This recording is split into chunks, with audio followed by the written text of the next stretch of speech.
President Trump is back on the campaign trail, this time in Georgia, trying to prevent Democrats from taking control of the Senate. Kelly's opponent, Raphael Warnock, is a dangerous extremist who is radically opposed to your values. He said he believes that, quote, nobody can serve God and the military. Oh, really? An appalling statement that dishonors the memory and generations of American heroes who fought for God and for our country. Raphael Warnock has openly declared his support for socialism, and he has even praised Marxists all over the world. He once hosted the barbaric communist dictator Fidel Castro. He likes Castro. I think he was a good man. He was a good guy, he said. He falsely slandered patriotic Americans as racists. He called police officers gangsters, thugs, and bullies. He supports abolishing cash bail. Look at what happened to New York with their cash bail. No cash bail, no bail. Don't worry about it. You killed somebody. Don't worry about it. You know, you're on the honor code. You're on the honor code. That's true. And that, frankly, that's only a fraction of the radicalism that we've seen from Warnock. This Georgia Senate race, these two Georgia Senate races, are going to be extraordinarily important because the Georgia races are not over. The presidential race is not even over. We've got updates on all of it. I'm Michael Knowles. This is The Michael Knowles Show.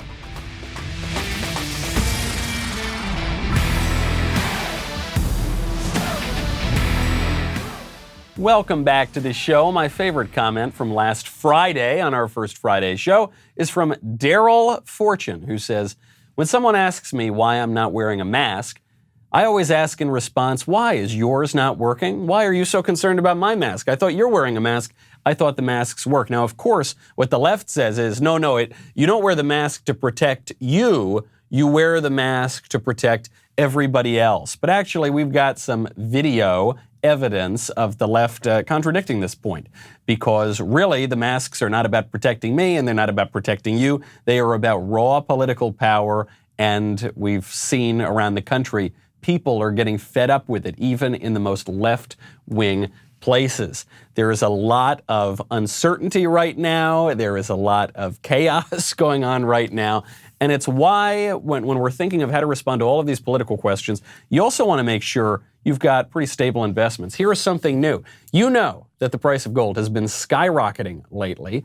Well, now there is a way to buy gold through a company called Acre.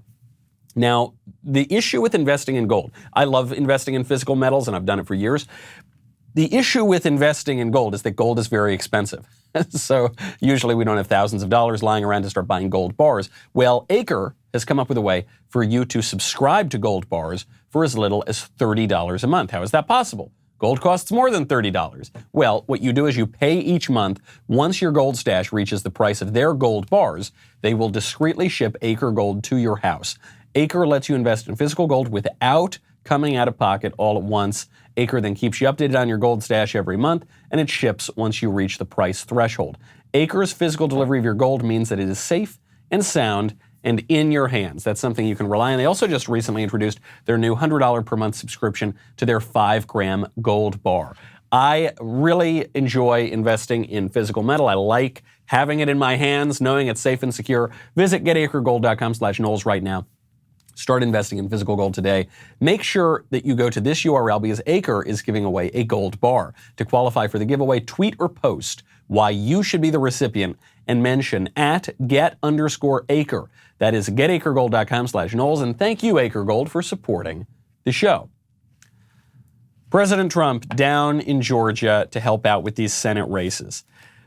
I hope that this can put an end to a canard that I've been hearing from critics of Donald Trump for the past several weeks, namely that Trump doesn't care at all about Republicans keeping the Senate, namely that Trump doesn't mind if Loeffler and Perdue lose in Georgia, that he's only in it for himself, he's not trying to help the greater cause.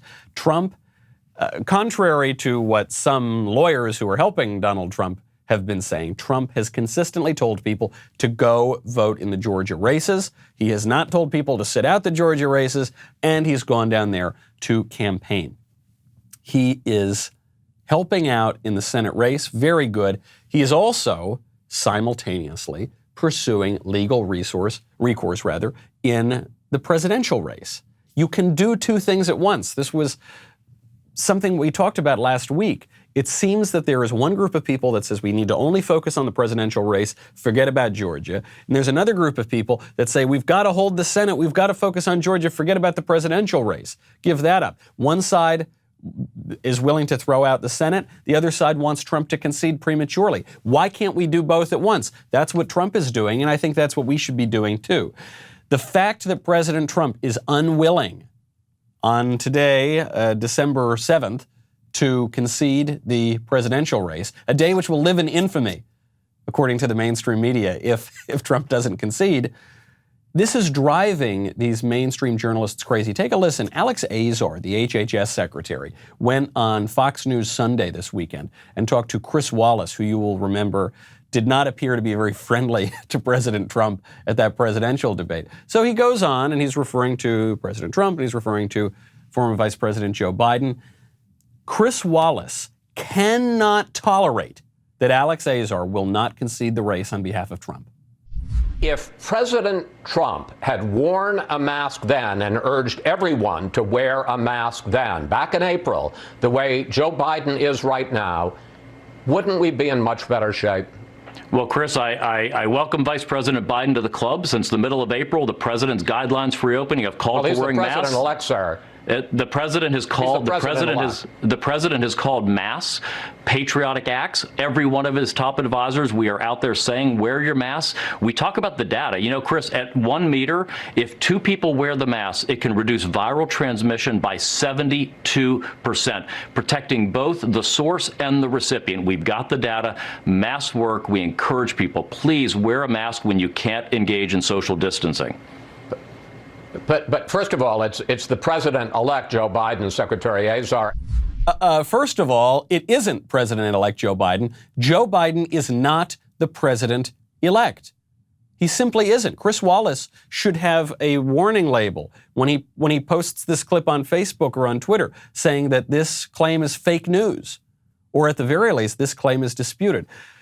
Had the election come out and the media declared the election for Joe Biden and then Donald Trump conceded, I guess it would be fair to call Joe Biden the president-elect, even though the electors hadn't voted yet. But that's not what happened. This is a hotly contested presidential election. There are lawsuits working their way through courts, very likely up to the Supreme Court. The electors have not voted, meaning that as a technical matter, we simply do not have a president-elect. But because no one's conceded this, because the election is disputed, there is no argument whatsoever for calling Joe Biden the president-elect unless you are a partisan who is trying to confuse the public about a debated and contested presidential election, which is obviously what Chris Wallace is doing. This is something that very few people pointed out on Twitter. When Twitter had the line, it said, "This claim is disputed." They'd only put that on President Trump's tweets.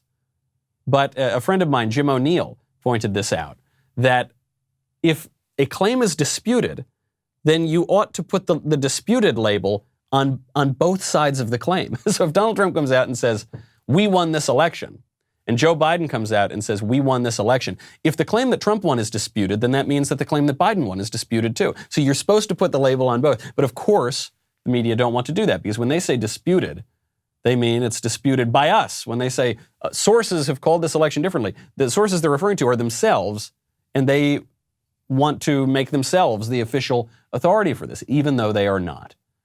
The courts have some authority here. The president has some authority if he were to concede. And the electors, of course, who will be voting not many days from now, have authority as well. Also knocking down Chris Wallace's insistence that Joe Biden is the president-elect is the Supreme Court. So just yesterday, this is some big news on the Trump legal front. Sam Alito, Supreme Court Justice, asked officials in Pennsylvania to file briefs by tomorrow morning, by Tuesday morning, in response to an emergency injunction petition filed by Republicans seeking to invalidate or rescind the results of the November 3rd election in the Keystone State. So I just did an episode with Senator Cruz on our show Verdict about this issue. Of all of the claims of election fraud or illegality or unconstitutionality, the clearest example of this is Pennsylvania. The Pennsylvania state constitution prohibits the use of widespread unsolicited mail-in ballots, the kind of ballots that we saw in this election. It explicitly prohibits their use. You got to vote in person. There are some narrow carve-outs, but you have to vote in person there. The legislature in Pennsylvania overrode this, and they said, no, you can vote by mail, widespread mail-in.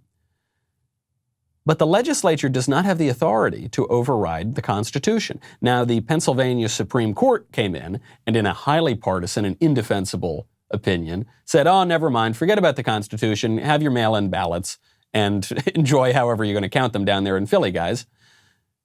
There is now a petition going to the U.S. Supreme Court to invalidate those results because they were patently unconstitutional. That is a very legitimate argument. However, there is a deadline for these things because we need to know where the electors are going before they go and vote. So initially, this deadline was the Supreme Court was maybe going to hear this Thursday, would have been too late. So they've reached this safe harbor deadline.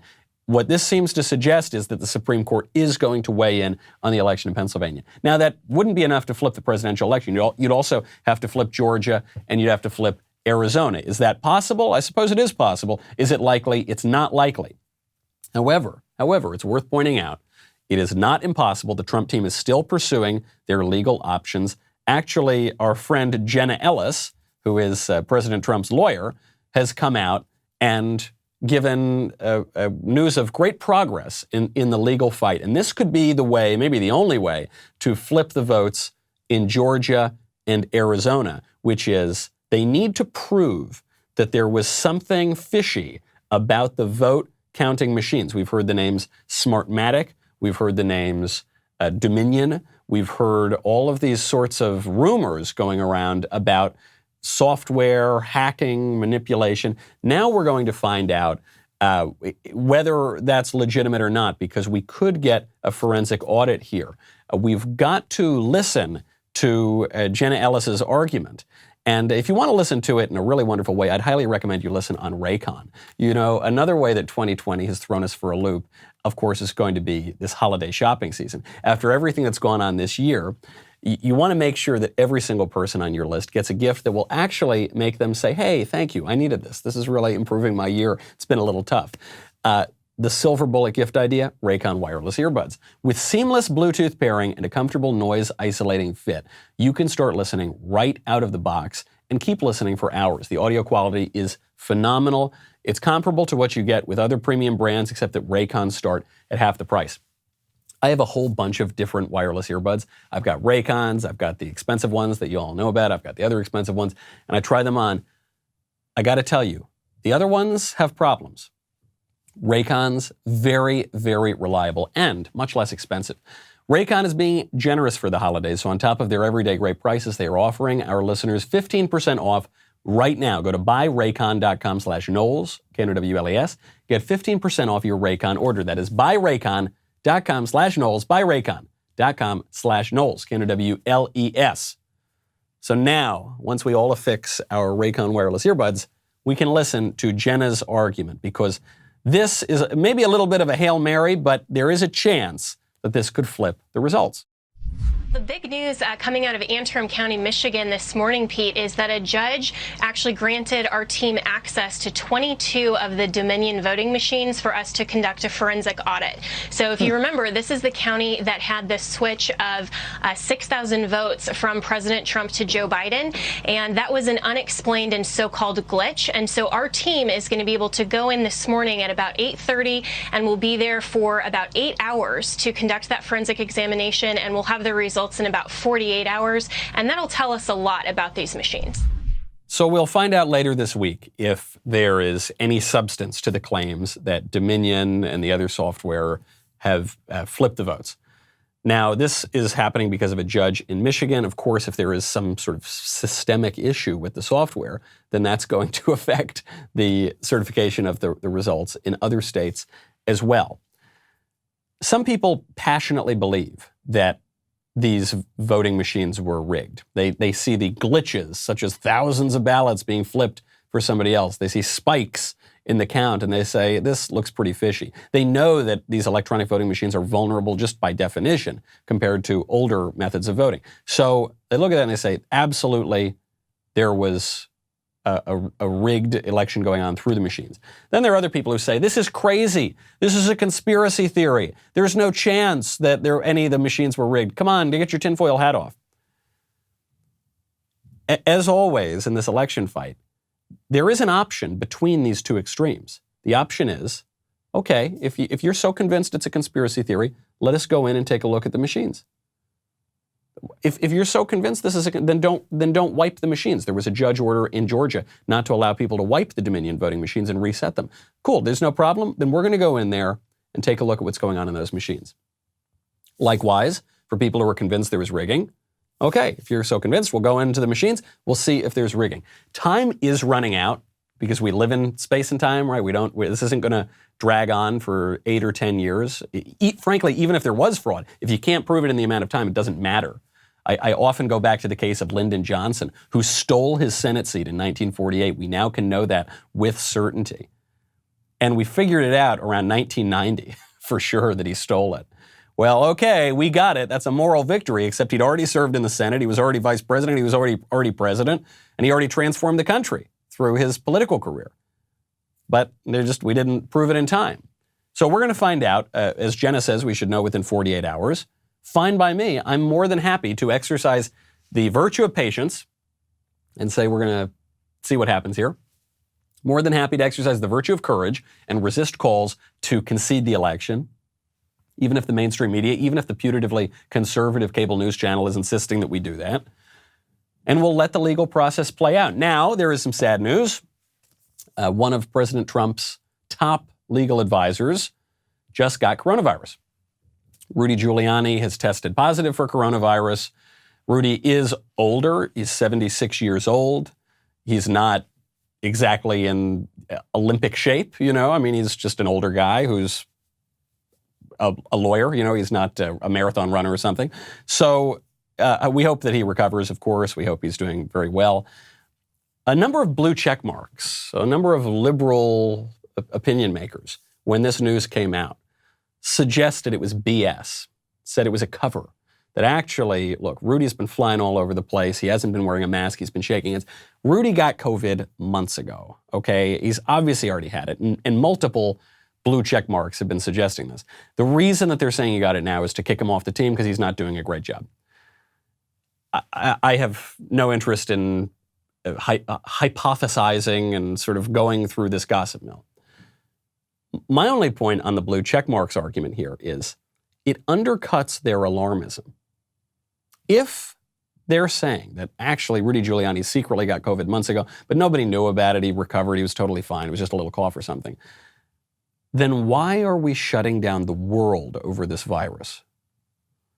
If our fast food chomping, physical exercise eschewing 74-year-old president gets the virus and recovers in 3 days, why are we shutting down the world over this virus? If the virus has a far greater than 99% survival rate, why are we shutting down the world over this virus? I think the left, and they do this a lot, they attack the conservative position from opposite perspectives. They just use any cudgel they possibly can at their disposal.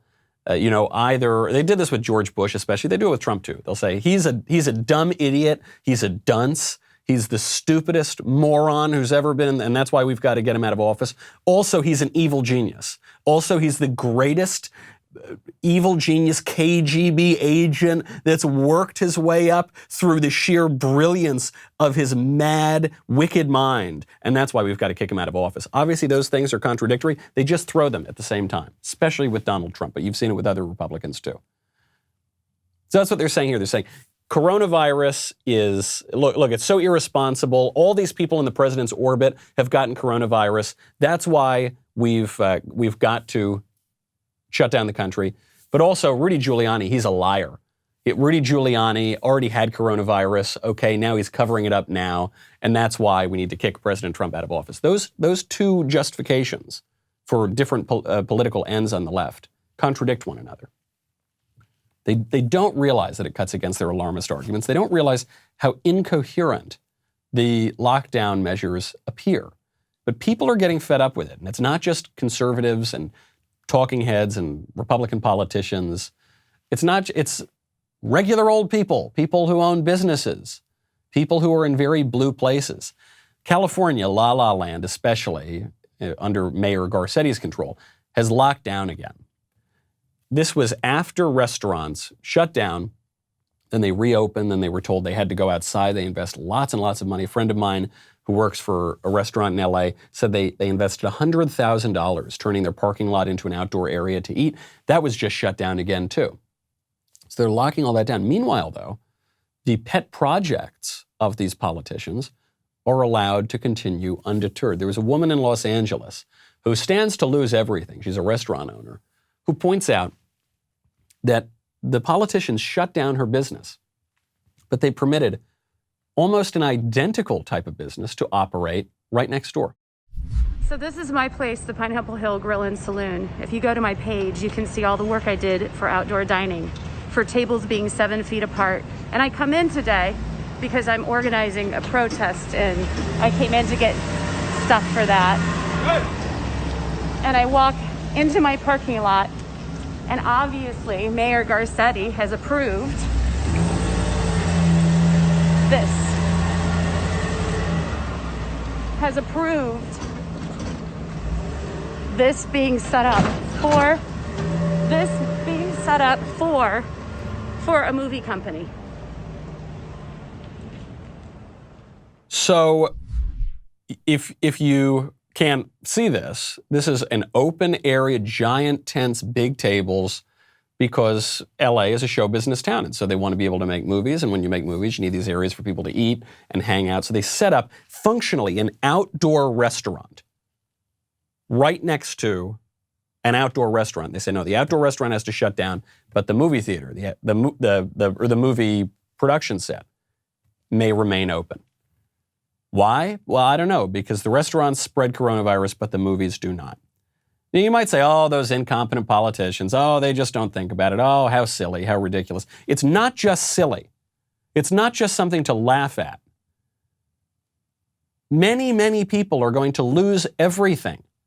They're going to lose their life savings. They're going to lose their business. Many, many, many people are going to be put out of work because these capricious politicians can't let go of power. They can't let go of their ability to arbitrarily decide what succeeds and what fails and what people are allowed to do, which changes every hour of the day. And this woman is rightly furious. I'm losing everything. Everything I own is being taken away from me. And they set up a movie company right next to my outdoor patio, which is right over here. And people wonder why I'm protesting and why I have had enough. They have not given us money and they have shut us down. We cannot survive. My staff cannot survive. Look at this. Tell me that this is dangerous, but right next to me as a slap in my face, that's safe. This is safe. 50 feet away. This is dangerous. Mayor Garcetti and Gavin Newsom is responsible for every single person that doesn't have unemployment, that does not have a job, and all the businesses that are going under. And we need your help. We need somebody to do something about this. Absolutely right. This is maybe the most ridiculous example of this you've seen, but you've seen other examples of this from the beginning. Here you have actually two of identical operations. One is now illegal, one of them is legal. And actually, if it's movies, it's probably being subsidized in part by the government. That's ridiculous, but you've seen it from the beginning. You're allowed to go out and riot for BLM, but you're not allowed to go to church. Why? Because BLM and wokeism and political correctness is the established religion of the liberal state, and Christianity and Judaism are repressed and suppressed religions. So you're allowed to go to the good religion. You're not allowed to go to the politically incorrect religion. Obviously, we can't rely on these politicians. We can't rely on their expert analysis. We can't rely on their advice. So we got to rely on ourselves. Now is a better time than ever to be prepared with long-term nutritional food options. ReadyWise makes being prepared simple and affordable. You order online, you have nutritious meals shipped directly to your doorstep. ReadyWise makes being prepared simple and affordable. Order online, have nutritious meals shipped directly to your doorstep. When preparing ReadyWise meals, all you need is 4 cups of water. The water does not need to be hot. You just pour the food into the water, you stir it, you cover it. After about 15 minutes, the meal is ready. That is something that even I can prepare. Some meals can even be prepared directly in the pouch, eliminating the need for additional supplies, and additional surprises, because you don't want that when things are going south. This is about peace of mind, okay? You order it. Hopefully, things don't get worse than they already are, but you want to know that you are ready if the time comes. This week, my listeners can get free shipping at ReadyWise.com when entering Knowles, K-N-O-W-L-E-S, at checkout or by calling 855-453-2945. ReadyWise has a 90-day, no questions asked return policy, so there's no risk taking the initiative to get yourself and your family prepared today. That is ReadyWise, ReadyWise.com, promo code Knowles, K-N-O-W-L-E-S, to get free shipping. Garcetti has a pretty weak response to all of this.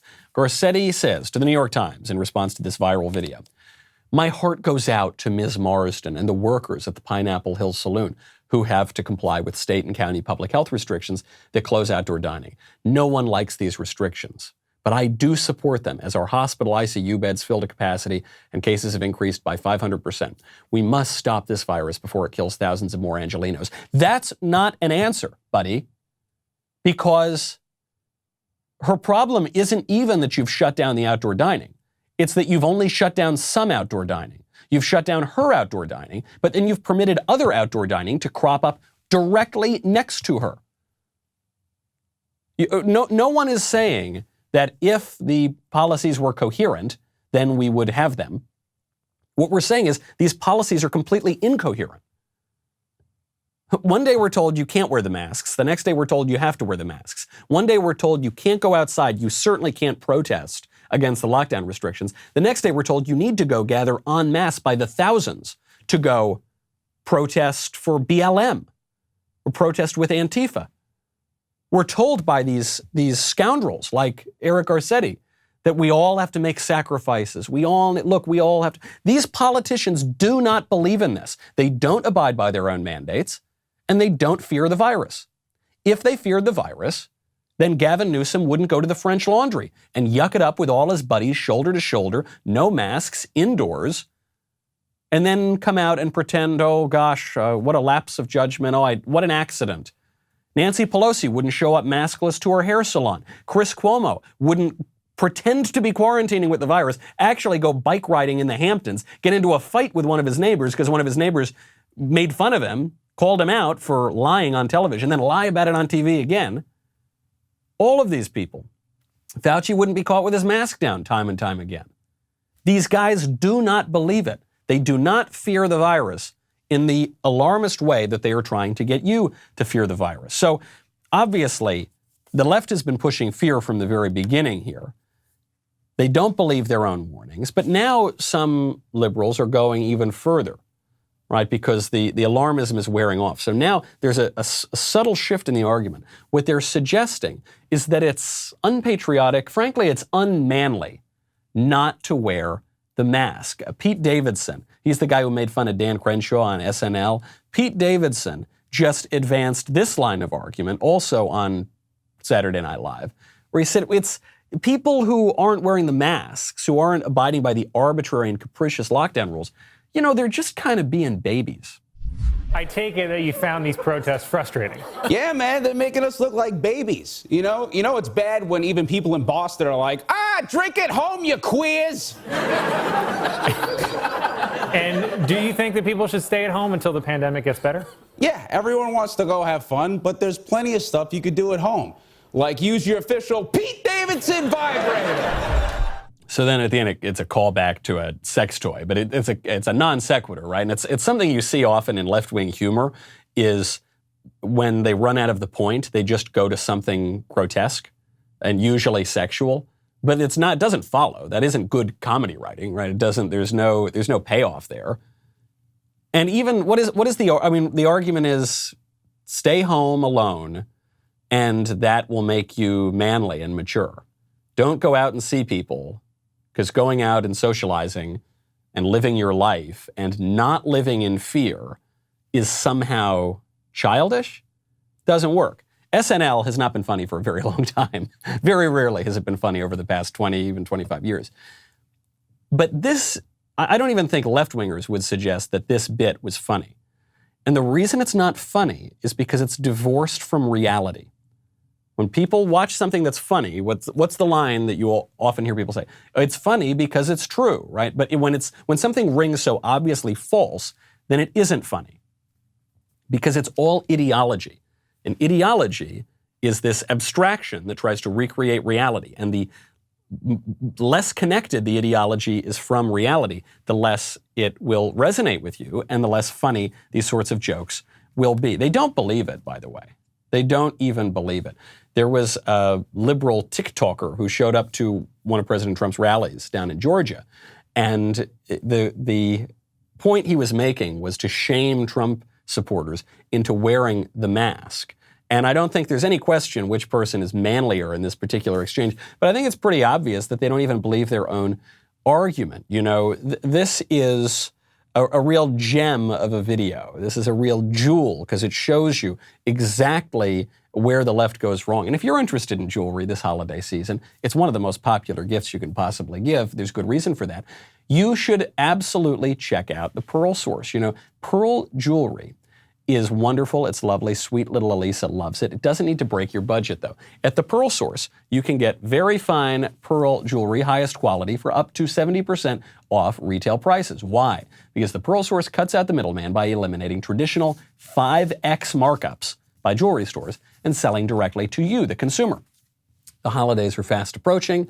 Shipping carriers have an unprecedented amount of volume. Do not wait. The Pearl Source offers fast and free 2-day shipping on every order with zero contact delivery. Plus, with more than 20 years in the pearl business and nearly 10,000 5-star reviews, you can be sure that you are shopping from a trusted retailer. As someone who, I actually have gone and bought pearl earrings for sweet little Lisa before, when you go into the shop, they charge you so much more money. You can get superb quality and save a lot of that money. Save up to 70% off retail prices. Go to the Pearl Source for that. For a limited time, listeners to my show can take 20% off your entire order for the holidays. Go to thepearlsource.com/Knowles. Enter promo code Knowles at checkout for 20% off your entire order. If you want fine pearl jewelry at the best prices online, go straight to the source. The Pearl Source, thepearlsource.com/Knowles. Enter promo code Knowles at checkout.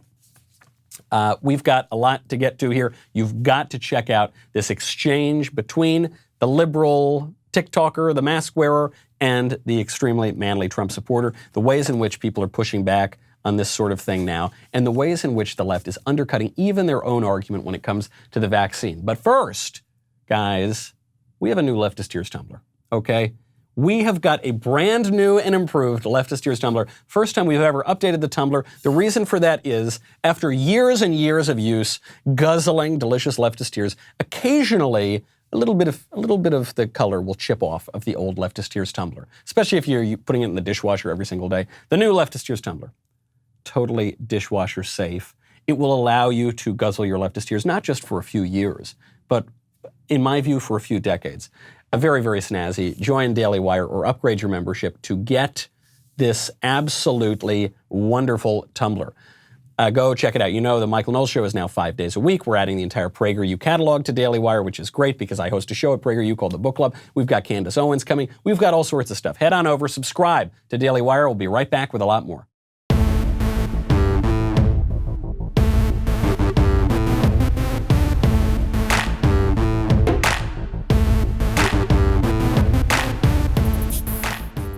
So this left-winger shows up to a Trump rally and harasses the Trump supporters. Why won't you wear the mask? You guys got masks? No? No. Don't want one. Why not? Because I don't need it. Why? Do you need it? Yeah, you should wear one because there's a global pandemic going on. Yeah. Well, you got yours.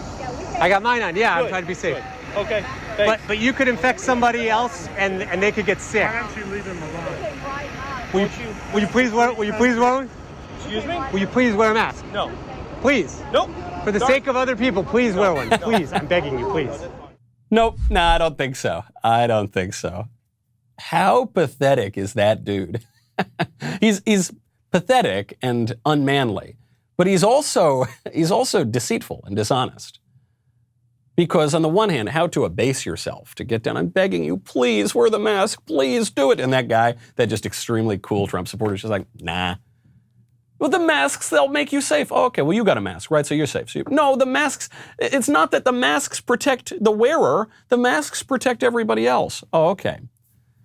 So if that guy really believed that, if that liberal TikToker really believed that, one, this virus was extraordinarily deadly, and he, a apparently healthy millennial, was at great risk from this virus, and B, that the masks don't protect the wearer, the only way the wearer of the mask is protected is if everyone else is wearing the masks, then this guy basically just walked into a hive of poison, right? Because the whole point of the video is he's going to show up and all these Trump supporters are not going to be wearing masks, and he's going to beg them, please wear the masks. But that means that he would have to think that he's walking to his death, because we know the virus is going to kill everybody, right? We know that if someone else is not wearing the mask, then you, no matter whether you're wearing the mask or not, are at great risk. So this guy's walking to his death. So he's got to be a maniac, right? No, he just doesn't believe it. None of these people believe it. When they get down and they pester you and they bother you and they fly across the country to go find you to pester you, what they're trying to do is get you to acquiesce to their will. It has nothing to do with a virus. It has nothing to do with public health. It has nothing to do with compassion. It's just a pure power play by people who are even willing to abase themselves to do it, like this man. Some people, manly people, are ignoring these sorts of rules. Disobeying them, actually, is a better term. Sheriff Don Barnes in Orange County, California, the great orange hope of that state, says, quote, "The ever-changing nature of these orders and the increase of COVID-19 case numbers bring additional uncertainty and stress to California residents. The Orange County Sheriff's Department will remain consistent in our approach. Orange County Sheriff's deputies will not be dispatched to or respond to calls for service to enforce compliance with face coverings, social gatherings, or stay-at-home orders only. Deputies will respond to calls for potential criminal behavior and for the protection of life and property. Our actions remain consistent with the protection of constitutional rights." In other words, Gavin Newsom, 2 words, and they're not happy birthday. Absolutely courageous stand, absolutely coherent stand, absolutely constitutional stand, absolutely scientific stand for that matter. Resisting this kind of scientifically and medically illiterate overreach, outrageous overreach. So the left has run out of arguments. Now what do? You know what they do. What happens when the left runs out of even its own flimsy arguments to get you to comply with whatever they want? They call you a racist, right? That's obviously it. That's how you know that you've won the argument, is when a left-winger calls you a racist or a sexist or a misogynist. And a Chicago teachers union is exhibiting all 3 of those strategies in one. So the AFT-IFT, local number 1. This is a teachers union, represents 28,000 teachers and support staff in Chicago schools. They don't want to go back to work. From the very beginning, even the experts, the public health experts, have said there's no reason to keep schools shut down. The transmission of the virus from the kids to other kids and then from the kids to their parents and grandparents is relatively quite low. We need to keep the schools open. There's absolutely, even the experts said no scientific reason to keep them closed. But the teachers don't want to go back to work. Teachers unions are fighting to keep the schools closed because the teachers unions work for the teachers, not the students and not the parents. They don't have any argument anymore to keep the schools closed, so they tweet out yesterday, "The push to reopen schools is rooted in sexism, racism, and misogyny." And I think this teachers union actually is teaching something.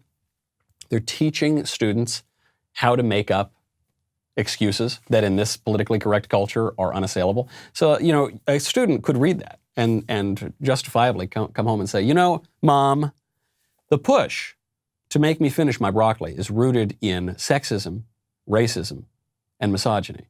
The push to make me do my homework, that push, historically, it is rooted in racism, sexism, and misogyny. There's no way to refute this stupid declaration other than to laugh at it. But I think I'm going to start employing that too. The push to keep the schools closed is rooted in sexism, racism, and misogyny.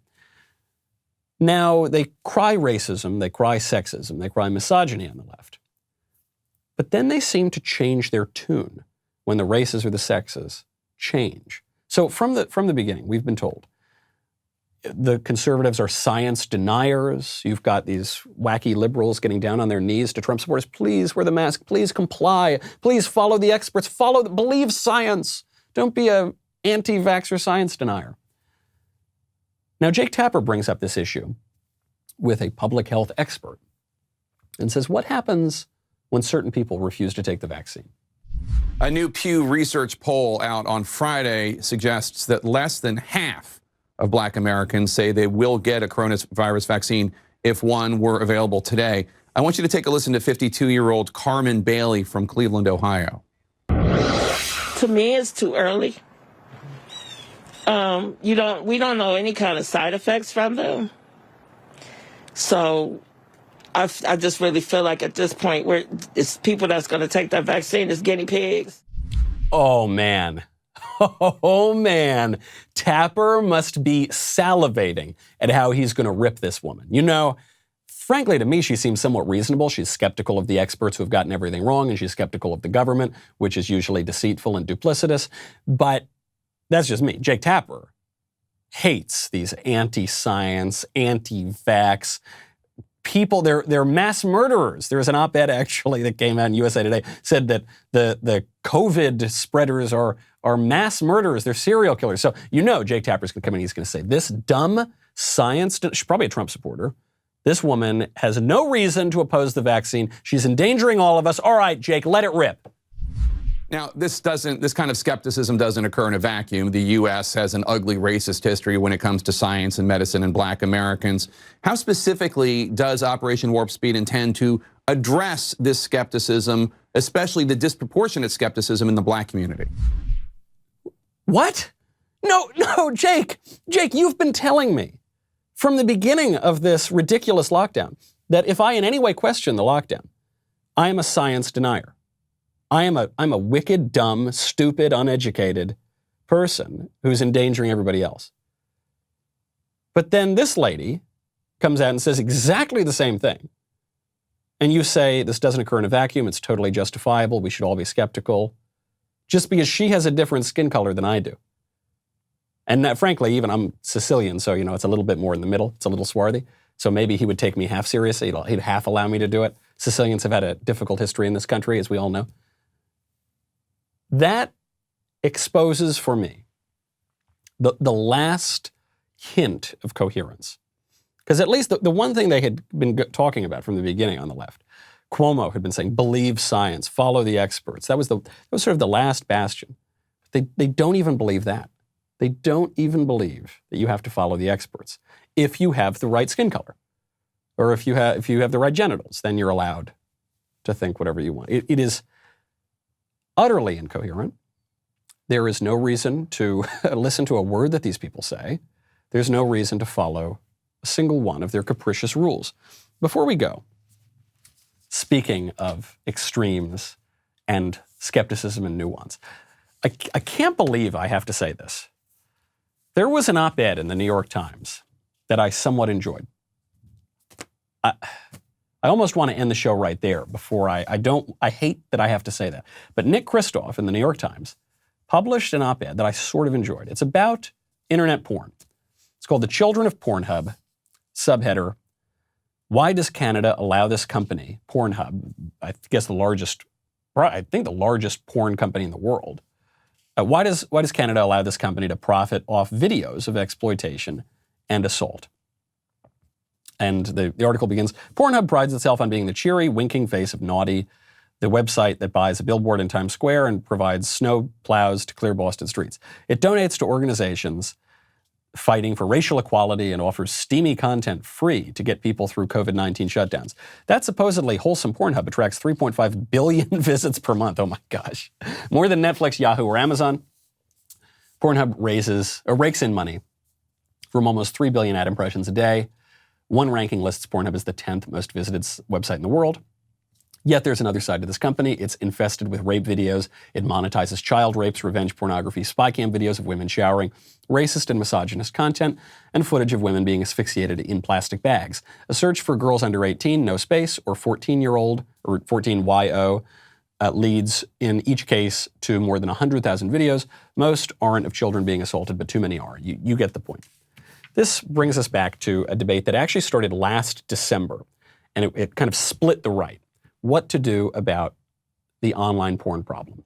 You had people who, in the name of a very degraded and shallow understanding of libertarianism, said, nah, porn's great. George Washington and Thomas Jefferson would love it. They basically wrote the Declaration of Independence and the Constitution so that we could all watch videos of this trash, this wicked and debased stuff. And so we got to keep porn, no regulations. And then you had another side saying we need to ban porn. Just ban it. This is obviously horrible stuff. Just ban the porn right now.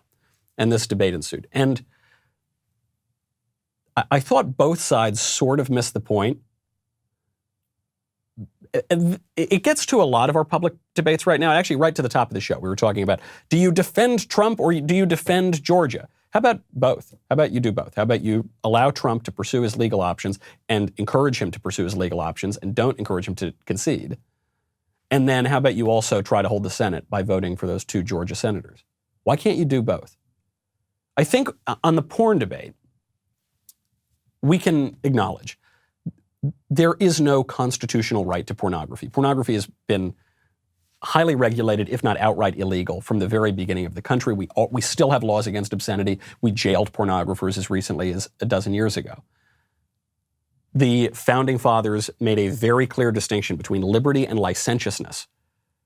Okay, and they did not support licentiousness, and they realized that licentiousness, like Pornhub, is the opposite of true liberty, that it actually undermines liberty. Okay, that's the one hand. On the other hand, from the ban porn people, I think it's also worth remembering that conservatives are prudent. We have a practical quality to ourselves. It is not possible to eliminate lust from the heart of man. It's also not possible to eliminate the expressions of that lust. This is why some of the greatest theologians and moral thinkers in history, St. Augustine and St. Thomas Aquinas, actually defended legal prostitution, not because they thought legal prostitution was a good thing, but because they acknowledged that it's the world's oldest profession. It actually predates politics, just barely. I guess you might say it's a form of politics. The two seem very similar. And Augustine and Thomas's point was that if you eliminated prostitution entirely, the entire civilization would be convulsed with lust. And so what you had to do is regulate it, put it in one area, a red light district, for instance, and treat it seriously as the danger that it is, but also recognize that it's impractical, probably impossible to get rid of it entirely. Why can't we have that conversation? I think once we eliminate the kind of stupid idea that we have a natural or constitutional right to look at porn, and we also eliminate the imprudent and impractical idea that you can utterly eliminate porn, we can have a real conversation, which is that this is obviously a major problem confronting the country. You've got, well, especially in this generation, you've got kids who have been exposed to this, young boys, from very early age. They get hooked on it. It warps their brain. It warps their lives. It creates an addiction that a lot of people want to get away from. How about you can look at the number of people in this country. There was some study that said 93 or 94% of men have looked at online pornography. And of course, the typical rejoinder to that is, and 6% of men are liars. It basically is a ubiquitous problem. So how about you deal with that and say, yeah, this is bad. This is different than having a Playboy under your bed in the 1970s. This is the ubiquity of it, the ease of use, the stimulation of it is a distinct problem, and then heavily regulated. If I wanted to go buy a Playboy down the street, I would have to go and show an ID. Why do we not have the same mechanism for online porn, like a website like Pornhub? To say we're not going to completely outlaw the thing, but you have to upload an ID, because in that case, it's not just saying only adults can get it. I actually don't think adults should be able to easily access it either. It introduces an element of shame. You have to show an ID, and therefore you're saying, I am openly going to be looking at this kind of material, which is very shameful. That would reduce the number of people who do it. Now, you might have people making fake IDs. You might have people getting around the rules. Sure. Okay. Right. But as conservatives especially, we should know better than anybody that you can't let the perfect get in the way of the good. You can't let ideological purity get in the way of practical results. You can't let these abstractions get in the way of prudence. If you could reduce this problem, a problem that's so bad that even left-wingers in the freaking New York Times are observing it now. It's not just the church ladies, wagging their fingers. It's not just Puritans and prudes wagging their fingers. Everybody is recognizing this is a problem. Why not arrive at a sort of prudent solution? That is a central conservative insight, is prudence. And I think we ought to apply it to fraught public policy issues here. This is why I often encourage people not to cling to ideology, in the way that some people they break their politics down into 3 bullet points and they say, no, liberty means that I need to go look at porn all the time. No, it doesn't. Obviously, it doesn't. And this applies to the presidential race, too. Go win in Georgia. Go win at the presidential level. At least try. There's no reason not to try. And there's nothing admirable or virtuous about prioritizing that kind of abstract purity over practical results. I'm Michael Knowles. This is The Michael Knowles Show. I'll see you tomorrow.